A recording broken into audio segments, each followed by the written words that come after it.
اصلاحی فقہی مسائل پر بیانات اور تفسیر ہمارا تذکرہ قرآن میں سننے کے لیے مفتی حماد فضل صاحب کے چینل کو سبسکرائب کیجیے۔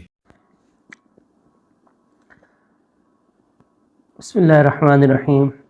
الحمد للہ وکفا وسلام علی عبادہ الذین اصطفیٰ، اما بعد۔ اعتکاف عبادات میں سے ایک اہم عبادت ہے، خاص طور پر رمضان المبارک کے اعمال میں سے اعتکاف کرنا یہ سنت مؤکدہ ہے۔ ام المومنین سیدہ عائشہ صدیقہ رضی اللہ تعالیٰ عنہ کی روایت ہے کہ ان النبی صلی اللہ علیہ وسلم کان یعتکف العشر الاواخر من رمضان، نبی کرم علیہ الصلوۃ والتسلیمات رمضان کے آخری عشرے میں اعتکاف فرمایا کرتے تھے، حتیٰ توفاہ اللہ ثم اعتکف ازواجہ من بعد۔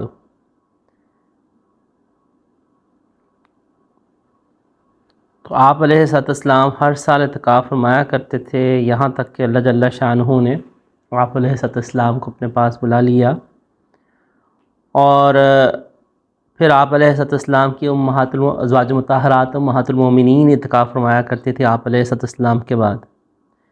نبی کرم علیہ الصلوۃ والسلام ہر سال اعتکاف فرمایا کرتے تھے۔ سنن ترمذی شریف کی روایت ہے کہ آپ علیہ الصلوۃ والتسلیمات، پہلی روایت جب میں نے پڑھی یہ بخاری شریف کی روایت تھی، اور یہ ترمذی شریف کی روایت ہے کہ اللہ کے نبی کرم علیہ الصلوۃ والسلام کان یعتکف العشر الاواخر، نبی کرم علیہ الصلوۃ والتسلیمات رمضان کے آخری عشرے میں اعتکاف فرمایا کرتے تھے۔ فلم یعتکف عامًا، ایک سال آپ علیہ الصلوۃ والتسلیمات اعتکاف نہ فرما سکے جہاد کی وجہ سے۔ فلما کان فی العام المقبل اعتکف 20 لیلہ، پھر اگلے سال میں آقا علیہ الصلوۃ والتسلیمات نے 20 دن کا اعتکاف فرمایا۔ تو اعتکاف کی بنیادی طور پہ 3 قسمیں ہیں، ایک اعتکاف واجب کہلاتا ہے، ایک اعتکاف سنت مؤکدہ کہلاتا ہے، اور ایک اعتکاف نفلی کہلاتا ہے۔ اعتکاف واجب کیا ہوتا ہے؟ کچھ شخص اگر نظر مان لی کہ میرا فلاں فلاں کام ہو جائے گا تو میں اتنے دن کا اعتکاف کروں گا، یہ اعتکاف واجب رمضان کے علاوہ بھی کسی وقت بھی کیا جا سکتا ہے کہ اس کا اگر فلاں کام اس نظر مانی تھی کہ میرا فلاں فلاں مسئلہ حل ہو گیا تو میں 10 دن 5 دن 3 دن 2 دن کا اعتکاف بیٹھوں گا۔ یہ جو اعتکاف واجب ہوتا ہے، اس اعتکاف واجب کے اندر اس کے اوپر لازم ہوگا کہ وہ روزہ رکھے، اور روزہ رکھ کر مسجد کے اندر اعتکاف کرے، اور جتنے دن کا اس نے اعتکاف کی نظر مانی تھی، کم از کم 2 دن کا اعتکاف، تو 2 دن کا اعتکاف کے مطلب پھر 2 راتیں 2 دن ہیں۔ دوسرا اعتکاف ہے سنت مؤکدہ علی الکفایہ۔ سنت مؤکدہ علی الکفایہ یہ رمضان المبارک کے آخری عشرے کا اعتکاف ہے۔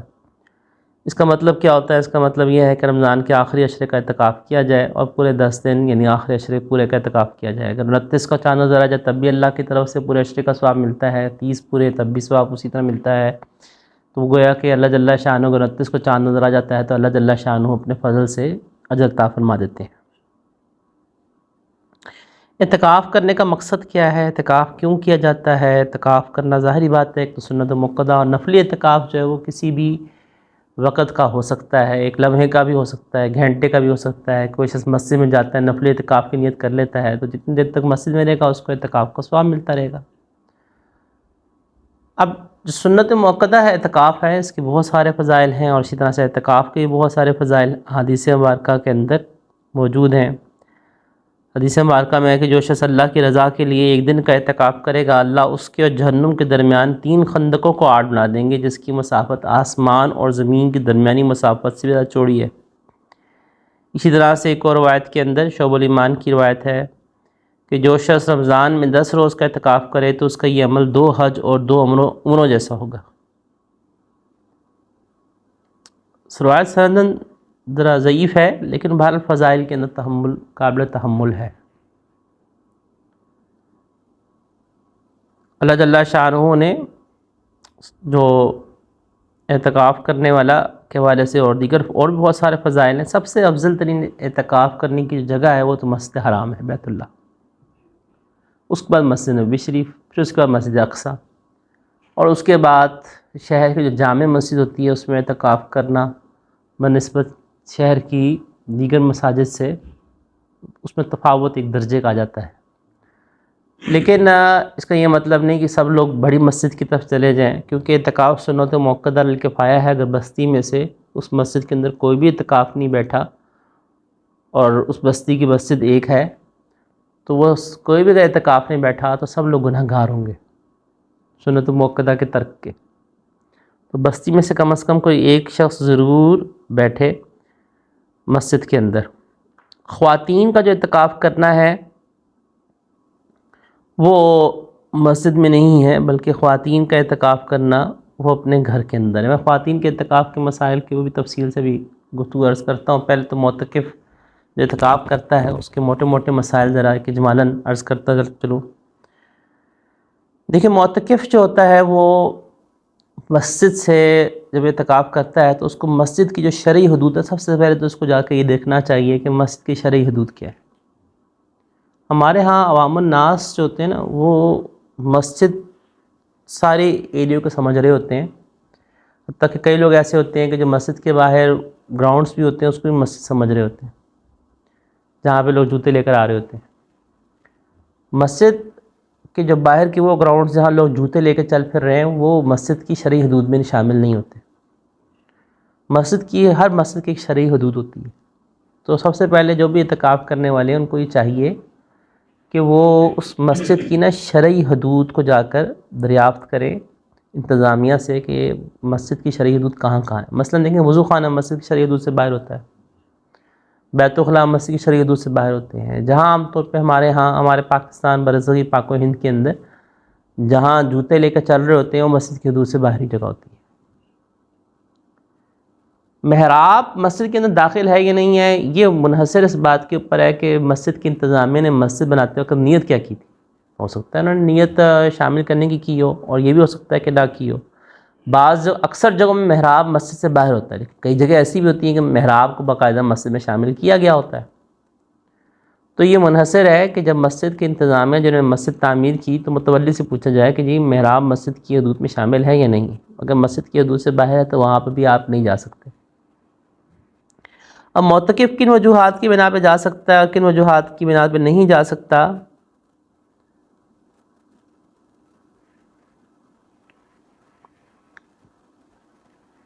بنیادی طور پر دو طرح کے اعذار ہیں جس کی وجہ سے معتکف جا سکتا ہے۔ ایک کہلاتا ہے عذر شرعی اور ایک کہلاتا ہے عذر طبعی۔ یعنی معتکف ان دو قسم کے بنیادی اعذار سے اپنے اعتکاف سے باہر نکل سکتا ہے۔ اور یہ بات ذہن میں رکھیں کہ مردوں کا اعتکاف صرف اور صرف مسجد میں ہی ہوتا ہے، کھلے میدان میں مردوں کا اعتکاف نہیں ہوتا ہے۔ عند الاحناف، حناف کے نزدیک اعتکاف کے، اور یہی مسئلہ ائمہ اربعہ کا بھی ہے، جو لوگ کھلے میدان کے اندر اعتکاف کر رہے ہوتے ہیں اور مرد ہیں، مجھے نہیں سمجھ میں آتا کہ بھئی وہ اعتکاف تو نہیں ہے، وہ سنت موقدہ اعتکاف نہیں ہے۔ جو سنت موقدہ اعتکاف ہے اور واجب اعتکاف ہے اس کے لیے مسجد شرط ہے مردوں کے حق۔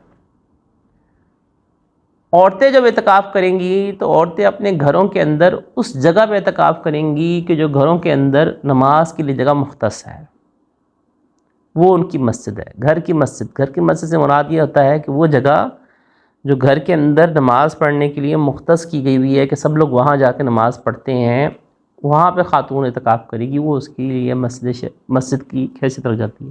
اگر گھر کے اندر کوئی ایسی جگہ نہیں ہے کہ جہاں پہ مخصوص جگہ ایسی نہیں ہے کہ جہاں پہ نماز پڑھی جاتی ہے، کبھی کو لوگ کہیں نماز پڑھ لیتے ہیں، کبھی کہیں پڑھ لیتے ہیں، تو پھر خاتون جس جگہ پہ جو اس کا کمرہ ہے جہاں پہ نماز پڑھتی ہے اس جگہ کو وہ اپنی جگہ بنائے گی۔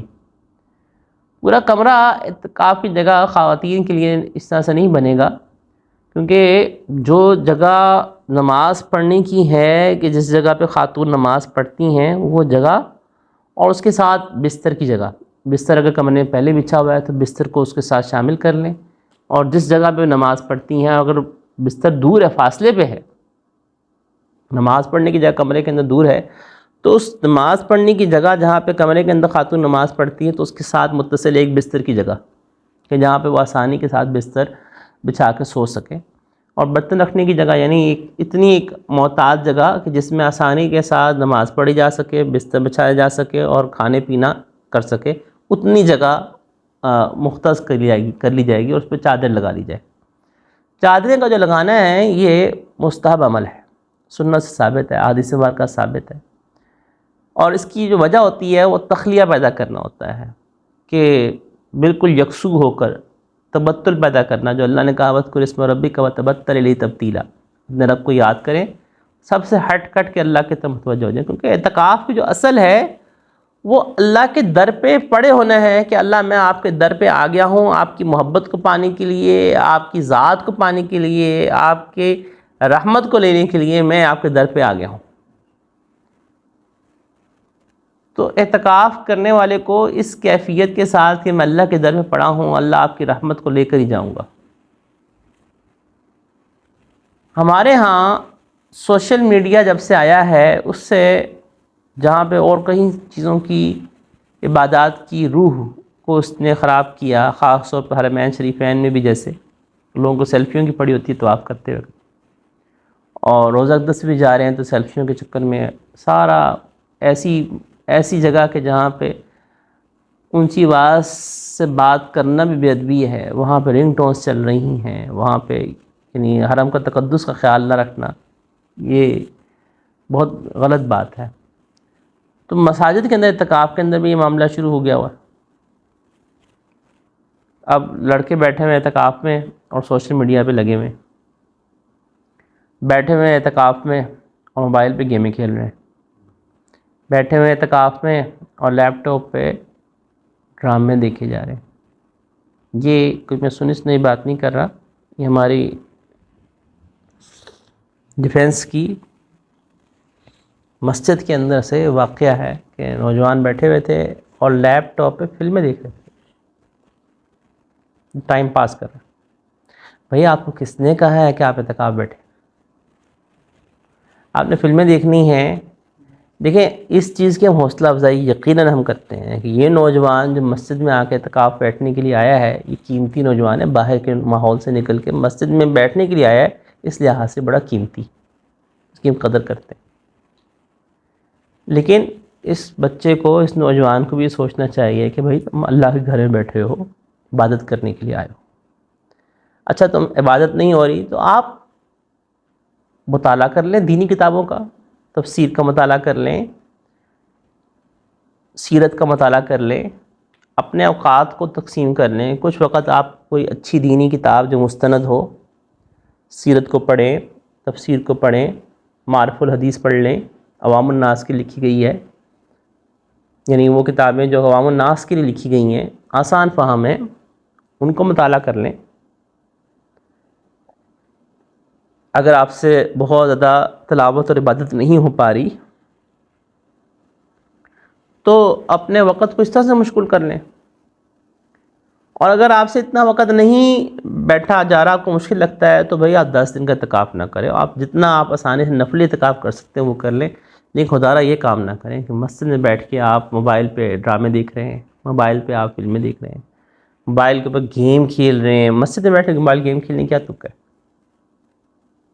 مسجد اللہ کا گھر ہے، اللہ کو یاد کرنے کی جگہ ہے۔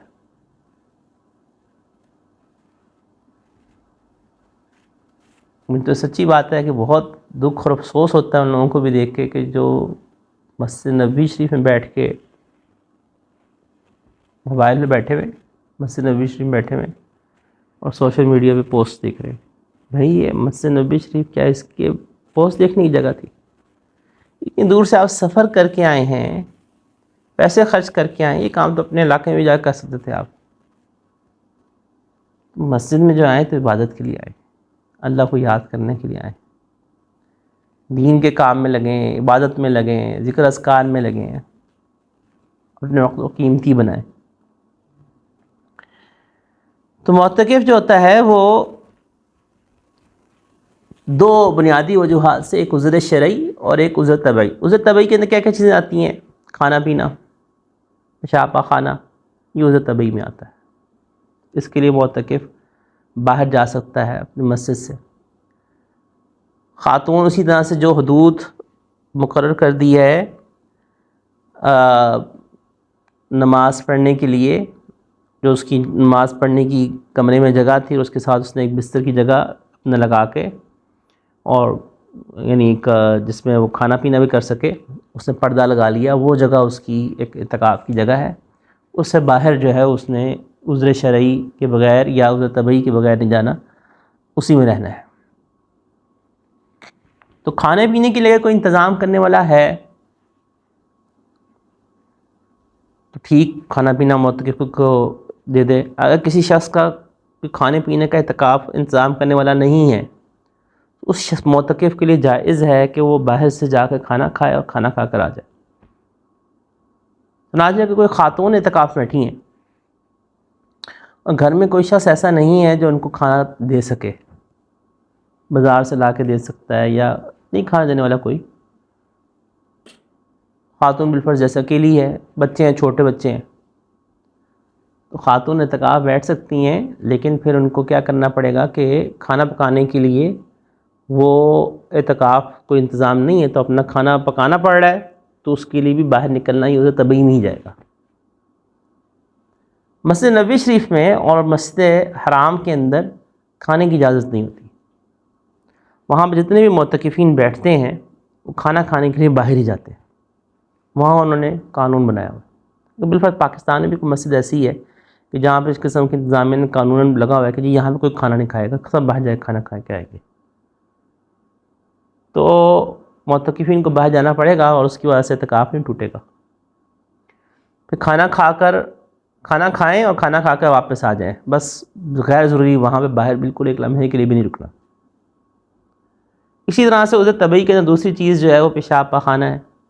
پیشاب پاخانے کے لیے معتکف جب جائے تو غیر ضروری باہر بالکل بھی نہیں رکے، جیسے ہی اپنی ضرورت سے فارغ ہو واپس اپنے اعتکاف کی جگہ میں آئے گا۔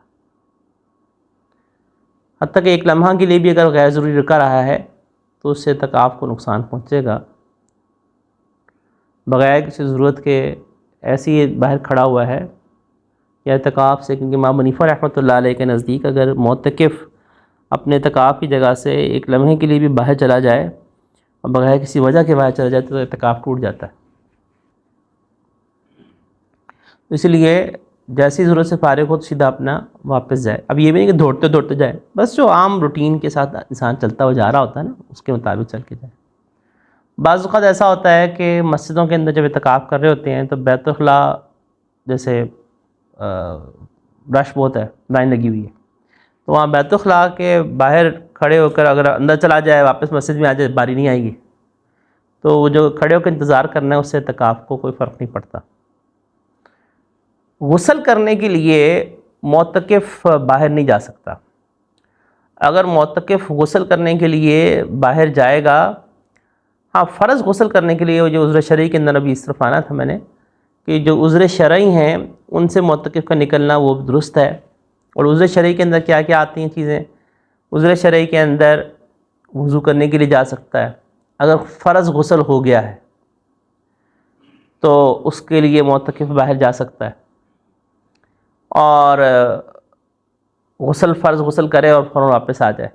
اگر باہر مسجد کے اندر غسل کرنے کا انتظام نہیں ہے تو پھر جو قریب ترین جگہ جہاں پہ غسل کا انتظام ہے وہاں پہ جا سکتا ہے۔ گھر میں انتظام ہے تو گھر میں غسل کرے واپس آ جائے، لیکن غیر ضروری نہ رکے۔ اگر مسجد کے اندر ٹھنڈ جیسے سردیاں ہیں، ابھی تو خیر ہمارا موسم ایک معتدل ہو گیا ہے، اگر بالفرض سردیاں ہوں، آگے بھی یہ کلپ کام آ سکتا ہے کہ اگر سردی ہے اور مسجد کے اندر ٹھنڈا پانی ہے، گھر میں گرم پانی ہے، تو پھر اس وجہ سے گھر میں جا سکتا ہے۔ خاتون اعتکاف میں بیٹھیں اور ان کو مخصوص ایام شروع ہو گئے، تو اگر مخصوص ایام شروع ہو گئے تو وہ اعتکاف ان کا ٹوٹ جائے گا، کیونکہ اعتکاف سنت موقدہ کے لیے روزہ شرط ہے۔ جو شخص روزہ نہیں رکھ سکتا تو وہ اعتکاف بھی نہیں کر سکتا۔ اعتکاف واجب کے لیے بھی روزہ شرط ہے، تو جو شخص روزہ نہیں رکھنا یا روزہ کسی کا اگر ٹوٹ گیا ہے تو اس کا اعتکاف بھی ٹوٹ گیا، چاہے بالفرض کسی کو یعنی غیر ارادی طور پہ اس کا روزہ ٹوٹ گیا، بھول کے ٹوٹ گیا، تو روزہ اگر ٹوٹ گیا جیسے مثال کے طور پہ اس کو پتہ نہیں چلا، غلطی ہو گئی، بھول کے کھانے پینے سے تو روزہ نہیں ٹوٹتا۔ میری مراد یہ ہے کہ جیسے یہ سمجھا کہ ابھی سحری کا وقت پڑا ہے اور کھاتا رہا، تو ظاہری بات ہے کہ ایسی صورت کے اندر روزہ نہیں ہوتا، اگرچہ باقی سارا دن روزہ داروں کی طرح رہنا ضروری ہے. یا اسی طرح سے اس نے بیمار ہو گیا، طبیعت بہت خراب ہو گئی اور اس کی وجہ سے دوائی لے لی، تو دوائی لینے کی روزہ توڑنا پڑا، تو روزہ ٹوٹا، ساتھ اعتکاف بھی ٹوٹ گیا. تو عذر شرعی جو ہے اس کے اندر وضو کرنا شامل ہے، غسل اگر فرض ہو جائے اس کے لیے وہ شامل ہے، اور جمعہ اگر اس مسجد میں نہیں ہوتا تو جمعے کی ادائیگی کے لیے بھی جا سکتا ہے. لیکن جمعے کی ادائیگی کے لیے بس اتنا پہلے نکلے کہ وہ جا کے سنتیں پڑھ سکے اور واپس آ جائے. البتہ اگر اندیشہ ہے کہ وہاں جگہ ہی نہیں ملے گی تو پھر پہلے بھی جا سکتا ہے، اور جمعہ پڑھے اور پھر واپس سیدھا آ جائے. یعنی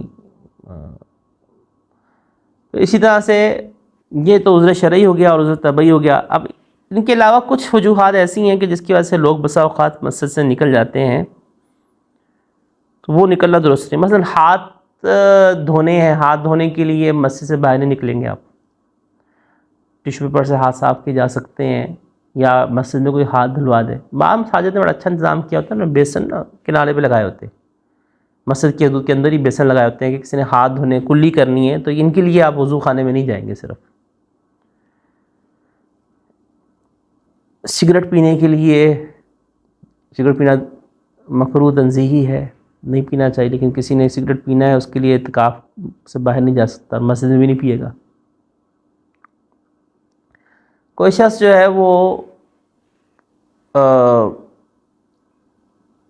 یہ کر سکتا ہے کہ جیسے کسی نے غسل کرنا ہے تو غسل کرنے کے اندر اگر اس کو گرمی بہت لگ رہی ہے تو وہ یہ کر سکتا ہے کہ جس وقت وہ پیشاب کرنے کے لیے جائے، پیشاب کرنے کے بعد صرف اتنی ہی دیر جتنی دیر میں اس کو وضو کرنے میں لگتی ہے، مثلا وضو کرنے میں 2 منٹ لگتے ہیں، تو پیشاب کرنے کے لیے گیا ہے 2 منٹ کے اندر جلدی سے اپنے اوپر پانی ڈال کے آ جائے اور وہ نیت وضو کی کر لے تو کر سکتا ہے. لیکن اگر وضو کرنے میں 2 منٹ لگتے تھے، وہاں پہ 10 منٹ لگا کر آئے ہیں تو پھر وہ درست نہیں، اعتکاف ٹوٹ گیا.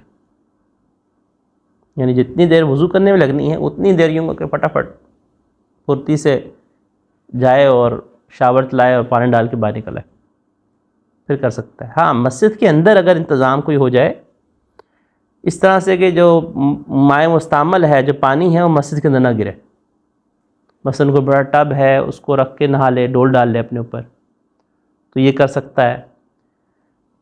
پھر جب مسجد کا معتکف جو ہوتا ہے وہ مسجد سے نکلنا کس کا اعتبار ہوگا؟ مسجد سے نکلنے کا مطلب یہ ہوتا ہے کہ یعنی جس سے اعتکاف ٹوٹ جائے گا وہ ہے کہ جو کہ معتاد یعنی عام طور پہ سمجھا جاتا ہے کہ یہ باہر نکل گیا، اور وہ ہے دونوں پاؤں سے باہر نکلنا. کسی نے اگر ایک پاؤں باہر نکالا ہے تو یہ باہر نکلنا شمار نہیں ہوگا. کسی نے سر باہر نکالا ہے، پاؤں مسجد میں تھے، تو یہ باہر نکلنا شمار نہیں ہوگا. اس لیے اگر بالفرض کوئی معتکف امامت کروا رہا ہے اور امامت کرانے کے لیے اس کے پاؤں جو ہے مسجد میں ہے اور سجدہ جو ہے محراب میں کرا اور محراب مسجد سے باہر ہے تو اس کے اعتکاف کو کوئی مسئلہ نہیں آئے گا. اعتکاف کے حوالے سے چند سیدھا کچھ اور اہم احکام جو ہے اعتکاف کرنے والے کو کرنا کیا چاہیے، اور اعتکاف کرنے والا کن کن چیزوں سے، جیسے میں نے کہا کہ عذر شرعی اور عذر طبعی ان کے بغیر باہر سے نہیں نکلے گا. اور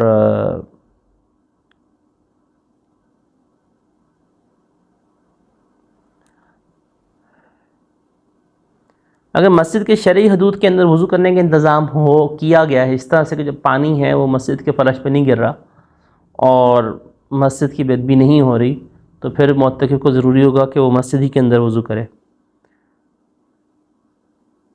معتکف نماز جنازہ کے لیے نہیں جا سکتا، عیادت کے لیے نہیں جا سکتا، تعزیت کے لیے نہیں جا سکتا، اور ان کاموں کے لیے جائے تو معتکف کو احتلام ہو جائے تو اس کو چاہیے کہ فوراً مسجد سے باہر نکل جائے، غسل کرے اور پھر واپس لوٹ آئے. جیسے میں نے کہا کہ ٹوتھ پیسٹ کرنے، مسواک کرنے، کلی کرنے، ہاتھ دھونے، ان کے لیے مسجد سے باہر جانا درست نہیں ہے، نہ جان بوجھ کے نہ بھول کر. مسجد میں ہی ان کا انتظام کیا جائے اور مسجد کے اندر ہی کوئی ترتیب بنا لی جائے کہ جس سے وہ کر سکے. اسی طرح سے اعتکاف کی حالت میں کنگھی کر سکتا ہے، تیل لگا سکتا ہے. ناخن اور بال کاٹنا جائز ہے لیکن مسجد میں ہرگز مت پھینکے. بال بھی کنگھی کرے تو ٹوٹے ہوئے بال جو ہیں وہ مسجد میں مت گرنے دے، اس کو مسجد میں گر گئے تو ان کو اٹھا لے. یہ مسجد کے ادب کے خلاف ہے کہ بال اس طرح سے مسجد میں پڑے رہتا ہے. یعنی کنگھی کر سکتا ہے. معتکف مسجد کے اندر جب بیٹھا ہوا ہے تو لباس بھی تبدیل کرنا ہے. اگر صرف کپڑے تبدیل کرنے ہیں تو اس کے لیے بیت الخلاء مت جائے، وہ اپنے جو خیمہ ہے اس کے اندر کپڑے تبدیل کرے، لیکن اس طرح تبدیل نہیں کرنا کہ بالکل ہی بے لباس ہو جائے. وہ مسجد کے ادب کے خلاف ہے. جیسے اوپر ایک چادر سے لپیٹ لے نا، چادر لپیٹ کے پھر کپڑے تبدیل کر لے.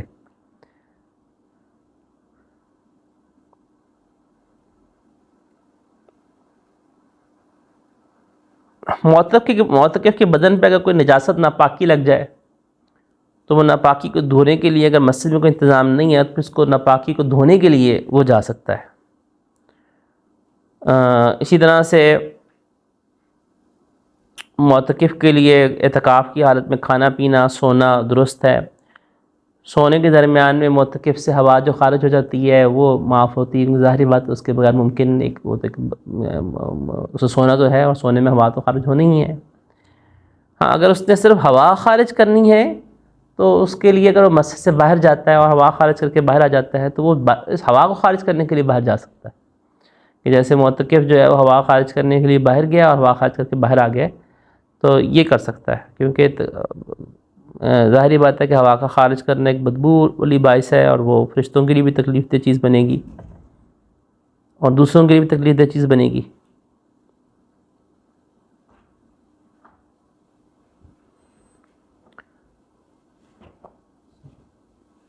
اسی طرح سے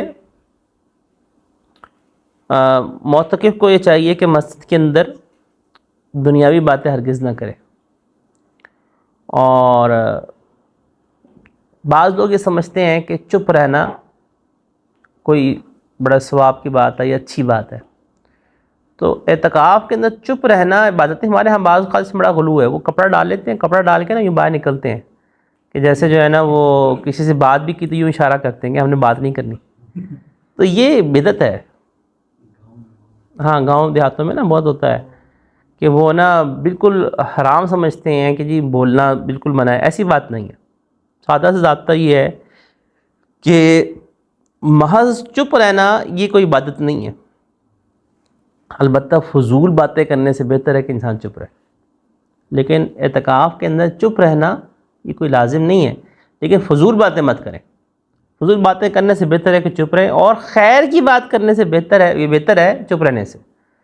کہ اگر آپ کوئی دین کی بات کر رہے ہیں، نیکی کی بات کر رہے ہیں تو یہ بہتر ہے چپ رہنے سے. گپ شپ کی محفلیں لگانا یہ اعتکاف کی روح مسجد کے تقدس کے خلاف ہے. موبائل کا استعمال کرنا معتکف کے لیے بس یہ ہے کہ ضرورت کے حد تک استعمال کرے. کوئی شخص اگر تاجر ہے، خرید و فروخت کا کام ہے اس کا، اور مسجد میں اعتکاف میں بیٹھ گیا ہے تو وہ سامان لائے بغیر کوئی ضروری ڈیلنگ وغیرہ اس نے کرنی ہے تو وہ کر سکتا ہے. لیکن یہ نہیں ہونا چاہیے کہ دن رات فون پہ سیٹ صاحب لگے ہوئے ہیں اور ساتھ والے جو پڑوسی ہیں وہ کہہ رہے ہیں کہ بھائی یہ دفتر اس نے کھول لیا، ہم تنگ ہو رہے ہیں اس کی مسلسل اس گفتگو. یعنی ضروری سے جو باتیں ہیں وہ کرے.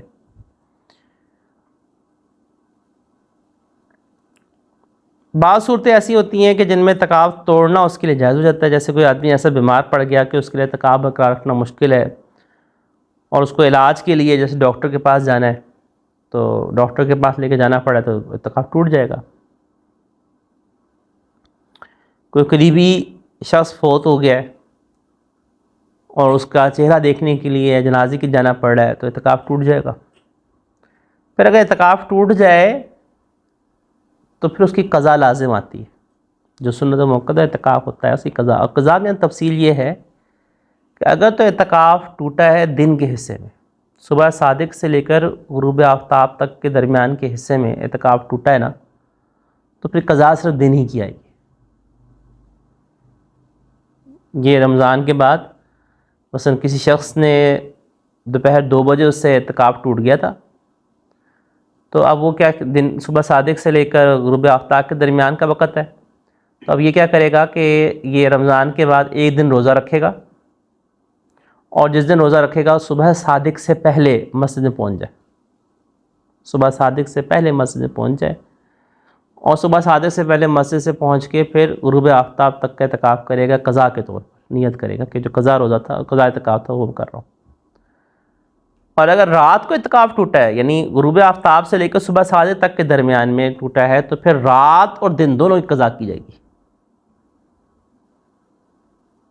غروب آفتاب سے لے کر طلوع آفتاب تک، صبح صادق تک، صبح صادق تک، طلوع آفتاب میں صبح صادق تک اگر اعتکاف اس درمیان میں ٹوٹا ہے تو پھر اس کو ایک رات اور ایک دن اعتکاف کی قضا کرنی پڑے گی۔ خواتین جو ہیں وہ اعتکاف ان کو ضرور کرنا چاہیے، کیونکہ اعتکاف کا بہت بڑا مقصد لیلۃ القدر کو پانا ہے، اور خواتین اعتکاف کے اندر بیٹھے بیٹھے وہ کر سکتی ہیں، یعنی بچوں کو انہوں نے سنبھال دیکھنا ہے کہ بچہ جیسے چھوٹا ہے اور وہ بچہ ماں کے پاس آ کے بیٹھ جاتا ہے تو بیٹھ سکتا ہے، ماں کو کوئی دودھ پلانے کی ضرورت پڑ رہی ہے تو ماں پلا سکتی ہے، لیکن اپنی جو اعتکاف کی جگہ ہے، جیسے میں نے شروع بتایا کہ جو گھر کے اندر جو نماز پڑھنے کی جگہ ہے وہ مختص کی جائے گی۔ کوئی مخصوص جگہ نہیں ہے تو کمرے میں جس جگہ پہ خاتون نماز پڑھتی ہے اس جگہ کو مختص کریں گی، ساتھ میں اپنے ایک بستر کی جگہ کہ جس کے اندر وہ سو سکیں اور کھا پی سکیں، اس میں اعتکاف کریں گی۔ عورتوں کے لیے مسجد میں اعتکاف کرنا مکروہ تحریمی ہے۔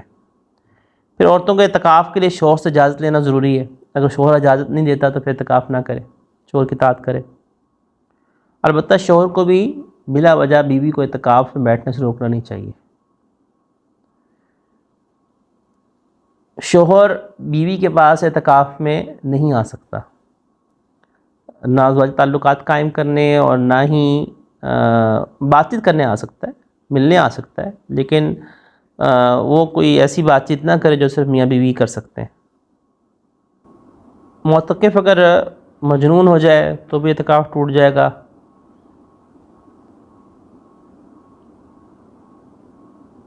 روزے کے بغیر اعتکاف نہیں ہوگا۔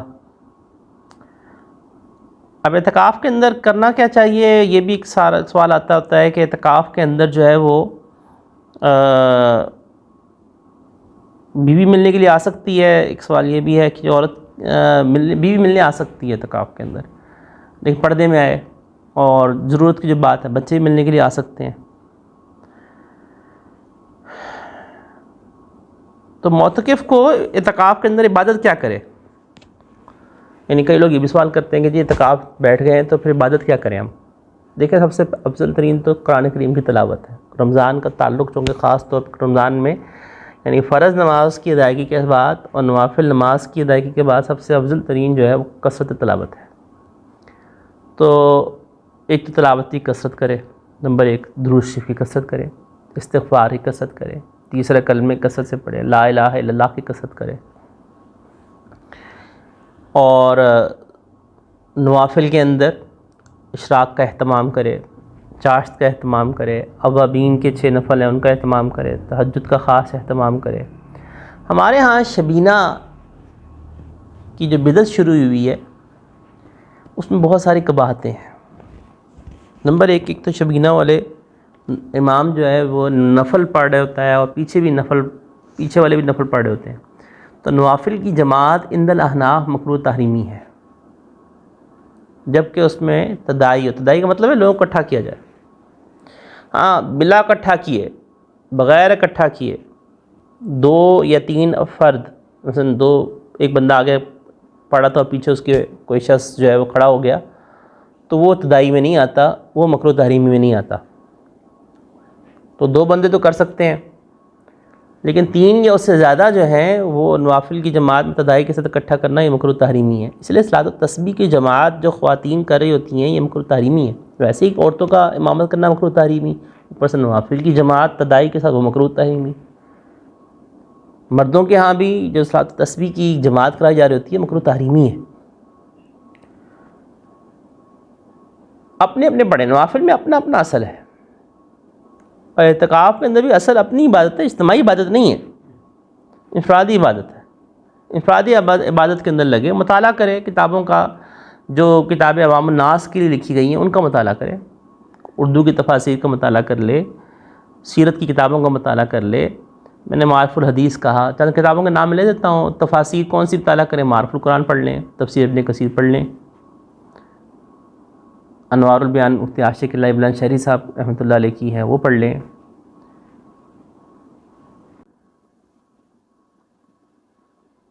معارف الحدیث کا میں نے نام دیا کہ معارف الحدیث پڑھ لے. ٹھیک ہے جی. معارف الحدیث جو ہے وہ عوام الناس کے لکھی گئی، اس کا مطالعہ کر لے. تو یہ کتابیں جو ہیں سیرت کے اندر کس کا مطالعہ کریں؟ سب سے آسان فہم کتاب عبداللہ فارانی کی سیرت النبی قدم بقدم، بہت اچھی، بہت عمدہ لکھی ہوئی ہے، اس کا مطالعہ کر لیں. تو یہ کتابیں جو ہیں پڑھنے کے لیے عوام الناس کے لحاظ سے کہ اس میں یعنی نوافل کا اہتمام، صلاۃ و تسبیح پڑھیں، روزانہ بے شک پڑھیں لیکن اکیلے پڑھیں. کسی کو قرآن جتنا یاد ہے کوشش کریں نفلوں میں پڑھیں. جیسے میں نے کہا کہ درود شریف کی کثرت کریں، ہو سکے تو روزانہ 2000 3000 4000 5000. تو درود شریف کی کثرت، تلاوت کی کثرت، ذکر اذکار کی کثرت، استغفار کی کثرت. اگر کسی شیخ سے، صحیح العقیدہ شیخ سے بیعت ہیں تو اپنے شیخ سے پوچھ لیں کہ کیا میں اذکار کا اہتمام کروں، پھر جو شیخ اذکار کا اہتمام کہیں وہ کر لیں. تو یہ امور جو ہیں وہ اعتکاف کے اندر کرنے چاہیے، اور فضول باتوں سے بچے اور فضول وقت گزارنے سے بھی بچے.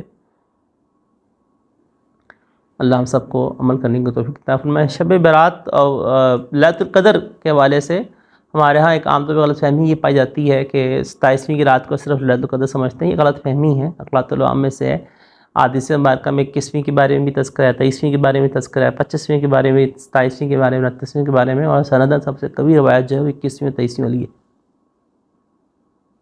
اس پہ تفصیل سے ایک بیان میں نے کیا ہوا ہے. تو آخر دعوانا الحمدللہ رب العالمین.